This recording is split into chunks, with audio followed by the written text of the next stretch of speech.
কথায় আছে শখের তোলা ৮০ টাকা। ব্রাজিলিয়ান তারকা নেইমারের ক্ষেত্রে ব্যাপারটা ঠিক এমনই।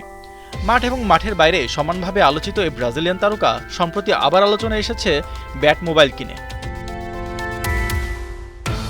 ব্যাটম্যানের এই টাম্বলারটি প্রথম ব্যবহৃত হয়েছিল ক্রিস্টোফার নোলানের ব্যাটম্যান বিগিন্স মুভিতে। এটি দ্য ডার্ক নাইট এবং দ্য ডার্ক নাইট রাইজেস মুভিতেও দেখা গিয়েছিল। ১৯৪৩ সালের প্রথম ব্যাটম্যান সিরিয়ালে দেখা গিয়েছিল এটি।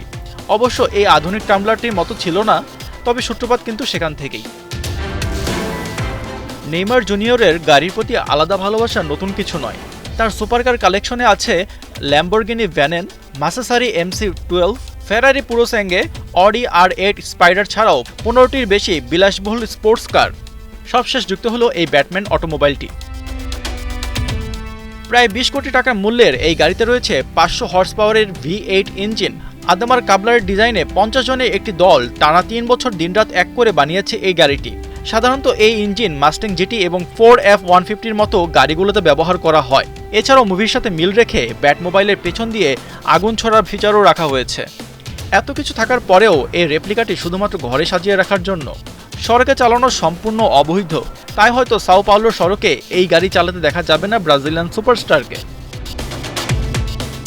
পর্দা কাঁপানো এই যানটি ওয়ার্নার ব্রোসের 10টি সীমিত সংরক্ষণের মধ্যে একটি। এর আগে দ্য ব্যাটম্যান মুভির প্রিমিয়ারে রবার্ট প্যাটিনসনের সাথে পোজ দিতে দেখা গিয়েছিল নেইমারকে। কে জানতো তখন থেকেই কি ব্যাটম্যানের ফ্যান হয়ে গিয়েছেন তিনি। সম্প্রতি আবারও সান্তোসের ড্রেসিং রুমে নেইমারকে দেখা গিয়েছে ব্যাটম্যানের পোশাকে। আশফাকুর রহমান সিয়াম, ৭১।